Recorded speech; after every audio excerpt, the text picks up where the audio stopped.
Hello to you. I do hope you're well. I'm Ben Wardle and welcome to this teaching update video. Now I'm simulcasting, if that's the right word, this video on two channels. So I'm posting this on my main channel, but also on my new teaching channel, which is creatively titled, I'm sure you will agree, Ben Wardle Teacher. So whichever channel you are watching this on, hello, thank you for joining me. I hope you're well, and also I hope you're keeping warm, because I've just literally got back from Tenerife. We've just had an amazing 5 days in Tenerife. It was very much needed, I must say, and I cannot believe how cold it already is in the UK. I mean, this is my favourite time of the year. I absolutely love autumn and I love the countdown to Christmas, but yes, it has been a shock to the system just how cold it already is.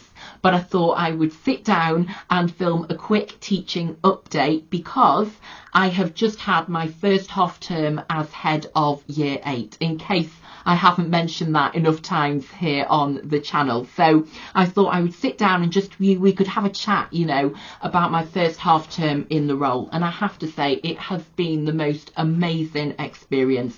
It has been an enormous privilege and it has been an absolute pleasure, you know, to see my 200 students already achieving great things has filled me with so much pride and also with so much confidence about the future. You know, I am determined that this cohort will be the very best in the country and that they are going to go on to fulfill their full potentials and achieve absolutely amazing things. So, you know, this first half term has been all about, you know, setting those high standards, establishing those high expectations.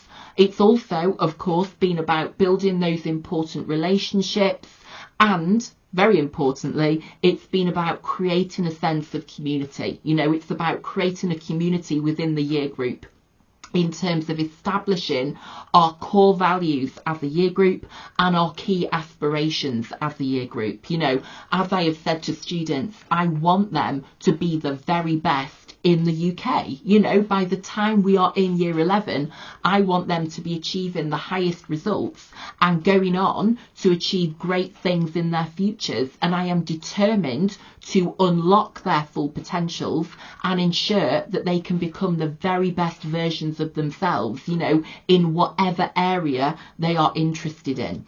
And so it's been really nice, you know, setting those high standards, as I say, and outlining those expectations so that we can now build on those foundations in the months and years ahead. And I think, you know, don't get me wrong, it's been absolutely exhausting. The holiday to Tenerife was very much needed, I will tell you that, but it has been, you know, the most enormous privilege, as I say, to see those 200 students being so polite around the school, being so hardworking in their lessons, and being so ambitious in terms of what they believe they can achieve. You know, that has been a big thing for me this half term, making it very clear to my students that with hard work and determination, they can achieve truly great things, not only in their studies, but also in their lives, you know. So this first half term, and I think teachers across the country will find this, is very tiring, don't get me wrong,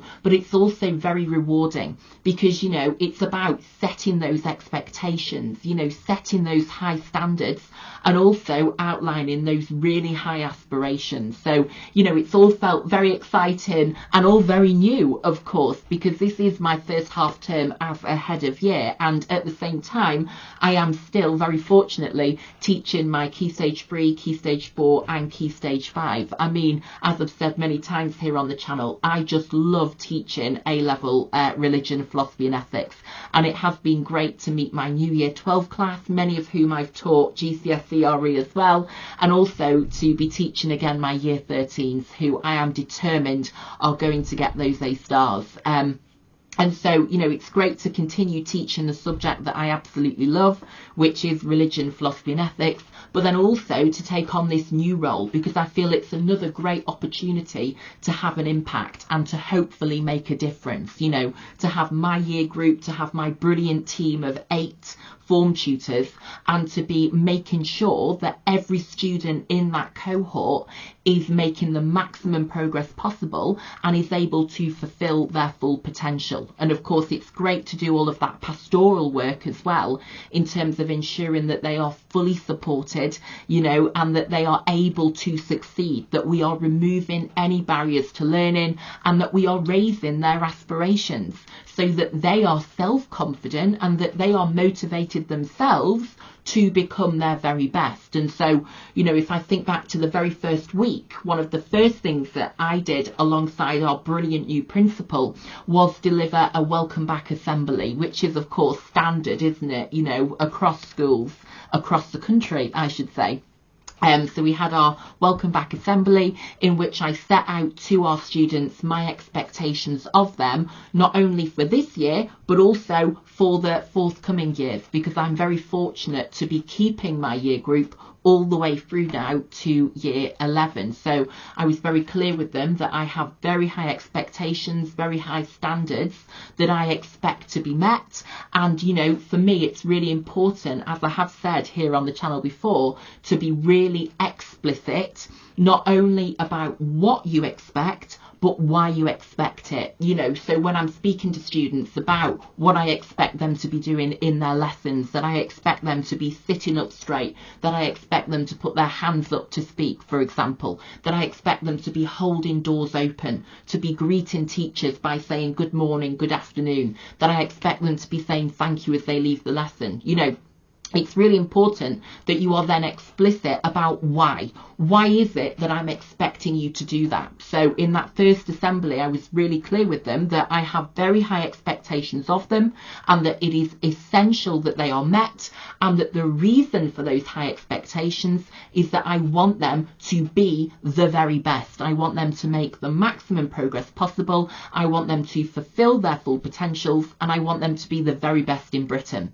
And so that was a great opportunity at the very beginning of the year to set those high standards and those high expectations, and to outline why they are important. Because I think when you're really explicit about the reasons you have those high standards, you get that buy-in, because students then realise, okay, there is a reason that I'm doing this. You know, I now understand why I need to be respectful, why I need to work hard, why I need to follow the certain rules that have been set for me. So I think that is really important, and I think that was really effective, if I may say so myself, because, you know, I felt that my students are very motivated, that they are very ambitious in terms of, you know, what they hope to achieve and what I am confident they will achieve. You know, as I say to them, with hard work, with determination and with resilience, you can achieve extraordinary things, and I am determined that they will achieve those things. You know, I am making it my mission that they will fulfill their full potentials and make the maximum progress possible in their studies, and also in the development of their characters. You know, I think one of the great things about taking on the head of year role is that you then don't just focus on that academic progress in your subject area, but that you also take that really close interest in the character curriculum and the cultivation of your year group's character. You know, I am, you know, really passionate about that actually, and the important role that our schools play. I mean, I am a big fan, as you might know from this channel, of Aristotle and his virtue ethics. You know, the idea that we have to cultivate good character, and that is what cultivates good people, and that is what creates a good society. So for me, it's a great opportunity in this role to be developing my year group's character, if you like, you know, being respectful, being kind, being honest, being honourable. And, you know, that is something actually I picked up from my own experience in school. So I went to a Catholic school, All Hallows Catholic College to be exact, and it was just the best experience because of the amazing teachers that I had. You know, my head of year in year 8, for example, Mrs. Molesdale, was just incredible. I spent a lot of time off ill actually with anorexia. I was in hospital with an eating disorder, and, you know, she went above and beyond in ensuring that I was supported and that I was able to return to school. And if it was not for her and the support that she facilitated, I would not then have, you know, achieved everything I did in year 11, in sixth form, and then in life. So, you know, I had the best experience myself in school. But back to where I was going with this, you know, my experience in a Catholic school was that having strong values in the school that are modelled by the teachers and that are then explicitly taught by the school really sets you up for success in life. You know, our school, for example, had 5 core values: honourable purpose, respect, compassion, stewardship, and now I've forgotten the other one. I always do this. I always start listing them and I always forget it. What have we got? Stewardship, respect, honourable purpose, compassion, and I'm still forgetting one. This is terrible. Honestly, this is absolutely outrageous. But sorry, Mrs. Garvey, if you're watching. I do apologise. But there are 5 core values for the school. And, you know, I think that's important, that you are not just teaching students academically. I can't believe I've forgotten one of them. This is terrible. I should really look it up, but we've not got time. We're just going to proceed with the video, guys. So the 5 core values, and what I'm trying to say is that they set you up for success. You know, they help you to succeed. They ensure that you're not only making progress academically, but as a person, and that is very important. And that is one of the great things about taking on this role as head of year, that I'm able to, you know, not only help students make academic progress and ensure that barriers to learning are removed and that aspirations are raised, but that also students are able to develop as people. And that is so important, that they are prepared for life in 21st century Britain, you know, that they are ready to go out into 21st century Britain, in London, in the school that I'm teaching in, and they can succeed because they are resilient, they are compassionate, you know, they have a sense of honourable purpose, they are ready to make a difference in their local communities and, you know, in the world at large. So that's a great opportunity, and it is a real privilege to, you know, not only be helping them make that academic progress, but also in terms of their character development,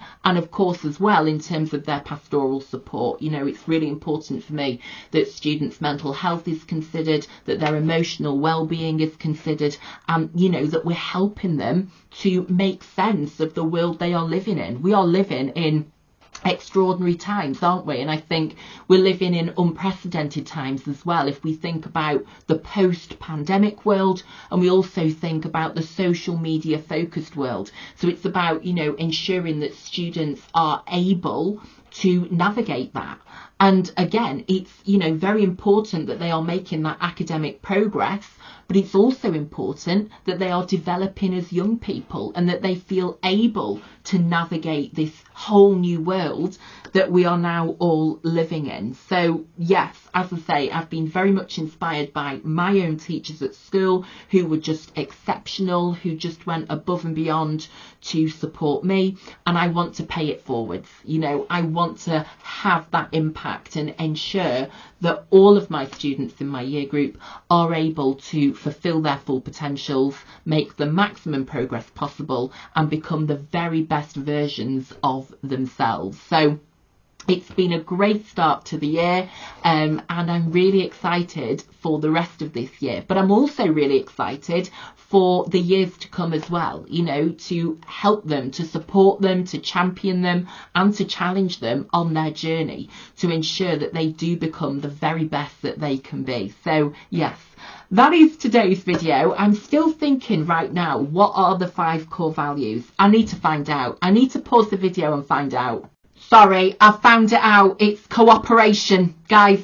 I've googled it. It's cooperation. So the 5 core values, just before I go, are honourable purpose, respect, compassion, cooperation and stewardship. And cooperation is of course a very important core value, and that is actually something I focus on with my students as well, because I say, you know, we're all here together to work together. We're all here together to all succeed, you know, to contribute to the common good and ensure that everybody can thrive and flourish and become the very best version of themselves. And actually, on that note of cooperation, the last thing I would say that I have really, really enjoyed this year is building those relationships with parents. I mean, you know, I was fortunate last year to have taught most of my year group religious studies, so to have taught them my subject. But what was really brilliant at the start of this year was to have a parents information evening, again with our brilliant new principal, and it was great to see so many parents there and to actually talk to them about what we're doing in school and how they can support their child at home. And again, you know, linking it back to cooperation, the key focus for me was on parents as partners, you know, really emphasising that we are working together for one common cause, which is that their child can, you know, fulfil their full potential, that their child is happy and that their child can succeed. And so, you know, cooperation, linking it back to the core values is so important, isn't it? Because it's not just about cooperating within school, but it's also about building that home-school relationship with parents. And, you know, it's all about seeing parents as partners. So, yes, I think that's a nice way to end, isn't it? Now that I've Googled the 5 core values and I've found them out.